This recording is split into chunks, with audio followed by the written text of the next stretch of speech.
Olá, meu irmão, minha irmã, sejam todos muito bem-vindos ao canal Servir Ponto de Luz.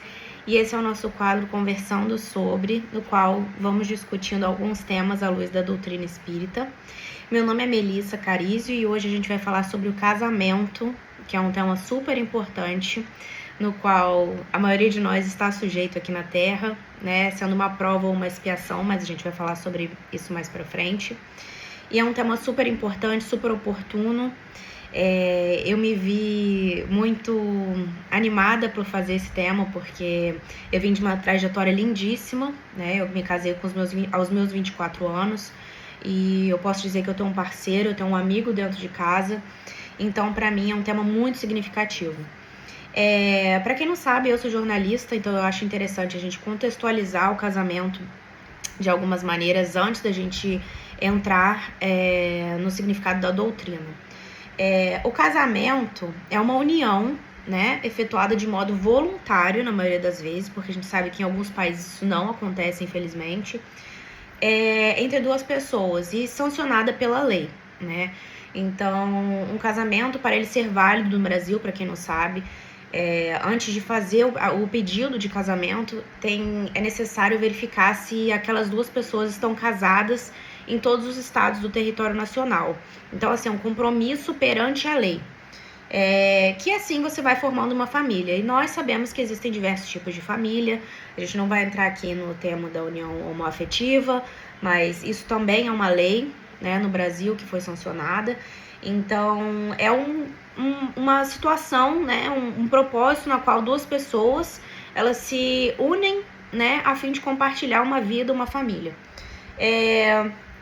Então, tem uma frase, né, de Machado de Assis que fala que Deus, para a felicidade do homem, inventou a fé e o amor, e o diabo invejoso fez o homem confundir fé com religião e amor com casamento. Claramente é uma piada, né? Porque para o espiritismo isso é um assunto muito sério, é um compromisso muito importante, mas infelizmente a gente vê exemplos de casais e casamentos que eles não são feitos baseados no amor e no respeito entre duas pessoas, né? Então a gente tem os vieses, os tipos de casamento, né? O viés religioso, que é o que a gente já falou, o viés econômico, que tantas pessoas casam, né, visando uma oportunidade de crescimento, uma união entre duas famílias. Um aspecto cultural, que a gente sabe que os casamentos eles acontecem de diferentes maneiras, tanto no Oriente como no Ocidente. E esses papéis de gênero que a gente já comentou. Então a gente tem buscado, né, a gente tem buscado casamentos mais igualitários, né, em diversos países aqui na Europa já foram aprovadas leis para mulheres casarem com mulheres e homens casarem com homens.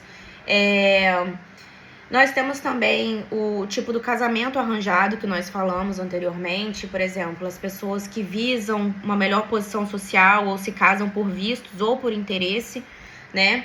Nos Estados Unidos, por exemplo, a indústria do casamento é uma indústria caríssima. Muitas vezes a gente vê o casamento como um investimento, né? Uma festa, muita pompa, mas às vezes fica faltando a parte mais importante, que é o amor e o respeito mútuo entre as pessoas, né? Então, tudo isso é voltado para a indústria do casamento. A gente tem programas de emagrecimento para as pessoas que querem casar, vestir o vestido perfeito, o cerimonialista, as flores. Eu até coloquei uma foto aqui de um anel da Tiffany, né, que também é outra problematização, mas a gente deixa isso para outro assunto. Um anel custa R$268 mil. Então, assim, quem quer pode ter uma cerimônia simples. Muitas pessoas querem ter essa cerimônia, mas não tem, e tem gente que gosta de esbanjar, né? Aqui tem o caso, né, da Paris Hilton, quando ela casou, foi um casamento de 3 dias de duração, e ela usou mais de 10 vestidos de noiva. Então, assim, depende do tipo de família que você vem, da onde você vem, o contexto. Então, é muito importante contextualizar tudo isso. No papel feminino, muitas vezes a gente vê ele como uma submissão e obediência da mulher dentro de casa. E o espiritismo busca a lei de igualdade, né? Leis iguais para todas as pessoas. Infelizmente, isso ainda não acontece. E a própria Bíblia diz, né, que a mulher está submissa ao marido, né, em Efésios 5, 22 e 23, que a mulher tem que aceitar aquilo que o marido decidir, não só na Bíblia, como também em outras religiões do Oriente, né, e isso é a fé que a gente coloca na mulher, na família, como sendo o alicerce, né, a base dentro de casa, sendo que a gente sabe que tem que ter uma sintonia entre os papéis feminino e masculino, né. Então, muitas vezes a gente vê a mulher dentro de casa abdicando, né, dos papéis dentro da sociedade para poder servir dentro de casa, e não tem problema nenhum se é aquilo que a mulher decidiu para ela. Mas muitas vezes a gente vê que a mulher está condicionada a só lavar, limpar, fazer comida, cuidar da casa, dos filhos, e sem poder conquistar a sua independência, né, emocional ou financeira, dependendo só de um parceiro. E às vezes esse parceiro nem presente está ali, né? Muitas vezes para criar os filhos, para prover dentro de casa, enfim. A gente sabe que existe muita violência doméstica, não só feminina, mas masculina, mas a maioria das violências domésticas que existem são reportadas por mulheres. Ou outras vezes o caso de que a mulher ela tá ali só para ter um papel de ostentação, né? Muitas vezes o cara ele busca ter uma mulher assim para ser para mostrar que ele conquistou aquela mulher, que é a mulher de um corpo escultural, enfim, casamentos de aparências. E infelizmente a situação mais complicada que a gente vê, que é muito triste em muitas culturas, até mesmo no Brasil, em cantos mais remotos, é o casamento infantil, na qual a criança ela é submetida a já montar aquela família em idade muito cedo, né? Muitos casamentos arranjados, né? Tem uma estatística aqui da América Latina, que eu até coloquei um link aqui, quem se sentir interessado, eu vou compartilhar esse link também, que 36% das mulheres com idade entre 20 e 24 anos casam-se antes dos 18, né? Então é uma situação de vulnerabilidade de muitas crianças que estão assumindo esse papel. A maioria delas está em regiões mais afastadas dos centros urbanos, né, em zonas rurais. Dizendo muitas vezes do discurso de que a mulher estava pronta para casar, sendo que ela ainda era uma criança em formação. Isso sem mencionar outros países também, né, o Irã, o Afeganistão, no qual a mulher não tem o papel, né, não tem a voz dentro de casa. A gente vê crianças, né, de 15 casando com homens de 40, 50 anos, tudo isso pelo papel social e cultural que é esperado do feminino. No Livro dos Espíritos, né, no capítulo 4, a gente tem a Lei de Reprodução, Casamento, Celibato, questão 695. Agora a gente vai começar a entender o casamento de uma ótica espírita, né? O casamento é um progresso na marcha da humanidade, tá? Essa é a frase principal.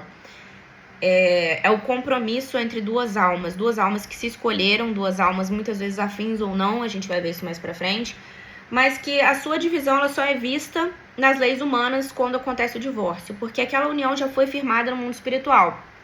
Então, a sua abolição seria um regresso, né, a uma condição animal, e muitas vezes é até interessante a gente ver que na própria natureza tem animais que decidem ser monogâmicos, né, buscar um parceiro para a vida toda, procriar justamente, né, com o intuito de procriar, mas seria um regresso na nossa marcha espiritual. Então, as leis da natureza são imutáveis, a gente vai passar para a lei do progresso, né, e a lei do progresso contempla a lei de reprodução. Então, tem uma pergunta aqui também, né? Se o celibato voluntário agrada a Deus, aquelas pessoas que se abstêm de casar, optar por não casar, ter filhos, formar uma família. E a resposta é que não, que esses vivem no egoísmo, eles desagradam a Deus e enganam o mundo, exceto aqueles, né, que se abstêm do casamento e voltam para o serviço humanitário, né, que seria a caridade, quando eles se sacrificam e colocam o outro à frente de si mesmos. E a gente sabe que todo sacrifício, né, toda ação que a gente faz pensando no próximo e não no nosso ego, ela é agradável a Deus, desde que ela seja voltada para o bem. E na igualdade numérica dos povos também, né, na lei de reprodução, porque tudo é controlado, tudo é visto pela natureza, pelas leis divinas. Então, a igualdade numérica, né, de lei de reprodução, de ter os habitantes do globo de uma maneira balanceada. Então, uma frase que eu li, que eu acho muito importante, que está dentro desse capítulo, é de que tudo na natureza tem um fim. Muitas vezes a gente desconhece o porquê que a gente está com certa pessoa, porquê que a gente teve aquela atração, se é certo, né, firmar esse compromisso naquele dado momento, mas tudo na natureza tem um fim. Claro que a gente tem o nosso livre-arbítrio, né, que é quando a gente toma as nossas próprias decisões, quando a gente se coloca no centro de decidir para o bem ou para o mal, ou seja, a gente tem essa independência, mas muitas coisas já vieram acordadas previamente quando a gente estava no mundo espiritual, e uma delas é o casamento. No Estudando a Mediunidade, de Martins Peralva, o livro, no item 18 a gente tem Espiritismo e Lar, e tem a classificação dos casamentos, né? Temos os casamentos acidentais, que são o encontro de almas inferiorizadas por efeito da atração momentânea, sem qualquer ascendente espiritual, e isso a gente vê esses casamentos que a gente deu exemplos anteriormente, nos quais as pessoas ou elas fazem por interesse ou visando especificamente um encontro sexual ali, sem nenhum tipo de compromisso fraterno. Nós temos os casamentos provacionais, né, que são o reencontro de almas para reajustes necessários devido à evolução de ambos, né? Então eu acho que esse é o maior tipo de casamento que a gente pode ter aqui na Terra, porque nós somos espíritos passando por provas e expiações. Então, quando a gente tem um parceiro ou uma parceira, a gente está ali assumindo um compromisso com a espiritualidade, muitas vezes de dívidas, muitas vezes de resgates, mas também para a evolução espiritual de ambos. Nós temos os casamentos sacrificiais, né, que é uma alma iluminada com uma alma inferiorizada, que muitas vezes aquela alma inferiorizada ali, ela necessita aprender certos tipos de lições, ter certos tipos de influência para que ela se sinta a fim de evoluir, né, com o objetivo de redimir os seus erros. Nós temos o encontro de almas afins, né, que são aquelas almas, aqueles casamentos que a gente vê que são perfeitos, que muitas vezes a gente vê até essas notícias de que um casal esteve juntos por 90 anos da vida, e um falece e o outro falece meses depois, dias depois. Então eu acho que esses são os casamentos afins. Uma alma ama tanto a outra que às vezes não consegue perpetuar o seu tempo na Terra, ou às vezes aquele tempo ali era necessário para eles estarem juntos. E os casamentos transcendentes, que eu acho que nem faz parte do nosso mundo aqui na Terra, que são as almas engrandecidas no bem e que se buscam para realizações imortais. Então, isso imagino que sejam desejos de almas muito superiores aqui na Terra, de coisas que a gente ainda não entende, né, o porquê. No Vida e Sexo de Emmanuel, no item 7, a gente tem o item do casamento, né, que são duas criaturas que se confiam uma na outra. Eu acho que a base de um casamento sólido e duradouro é sempre a confiança, o diálogo entre ambas as partes, né, o que acontece muito aqui dentro de casa. A gente tem que confiar, a gente tem que conversar e assistir um ao outro, né, nem sempre um eu quero, nem sempre o outro quer, a gente tem que encontrar um meio termo.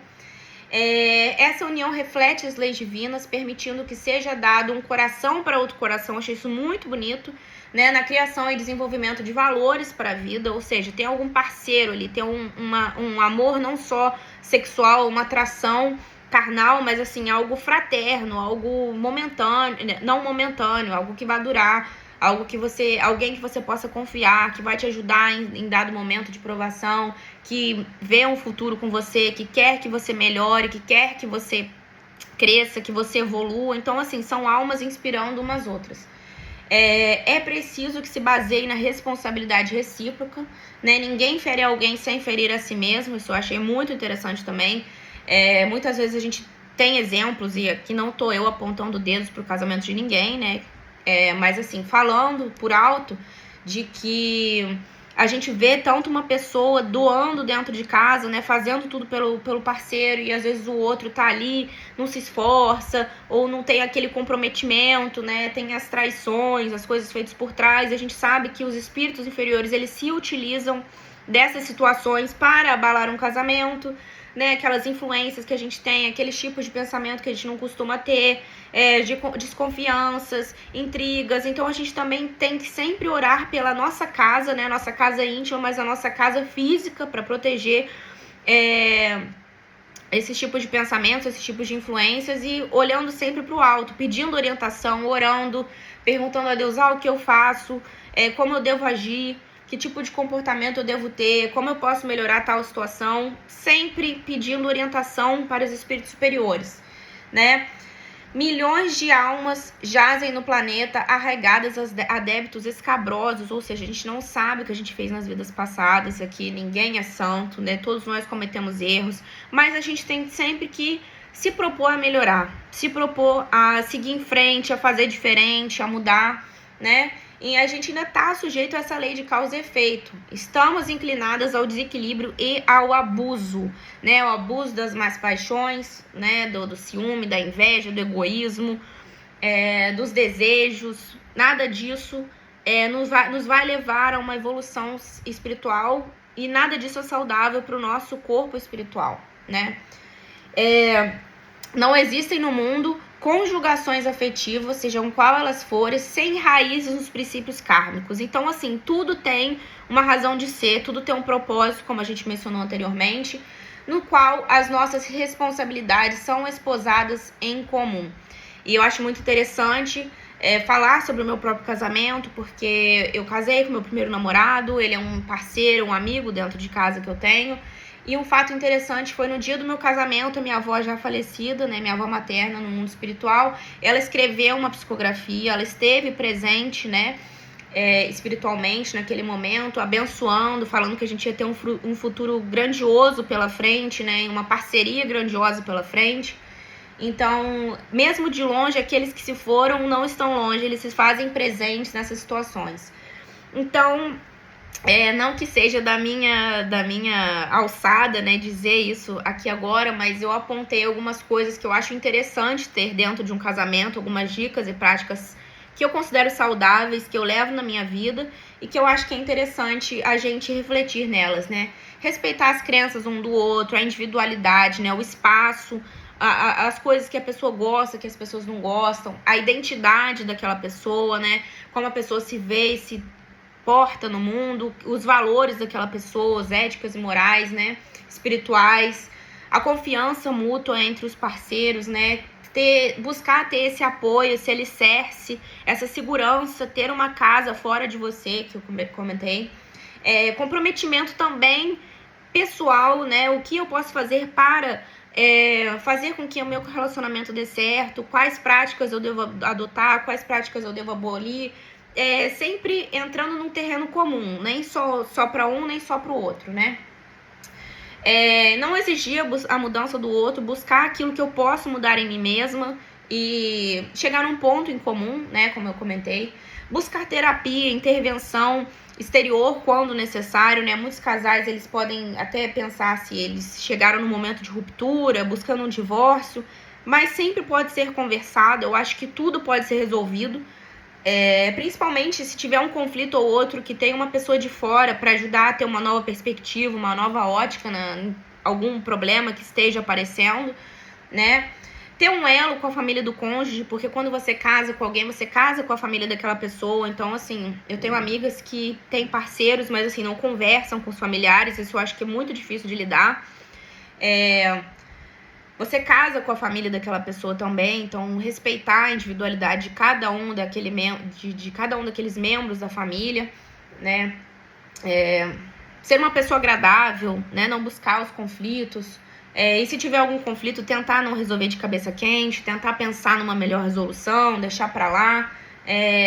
E aproveitar todos os dias com muito amor e carinho, né? Porque a gente não sabe quanto tempo a gente tem aqui na Terra juntos. Então é para fazer o melhor possível que a gente possa, aproveitar do nosso tempo. Eu leio todos os dias uma página espírita de manhã, e ontem apareceu para mim sobre aproveitar o nosso tempo, né? Usar o nosso tempo de forma saudável, de forma com sabedoria, né? Buscar estudar, nosso engrandecimento pessoal, e quando a gente busca cuidar da gente, a gente consegue cuidar do outro também.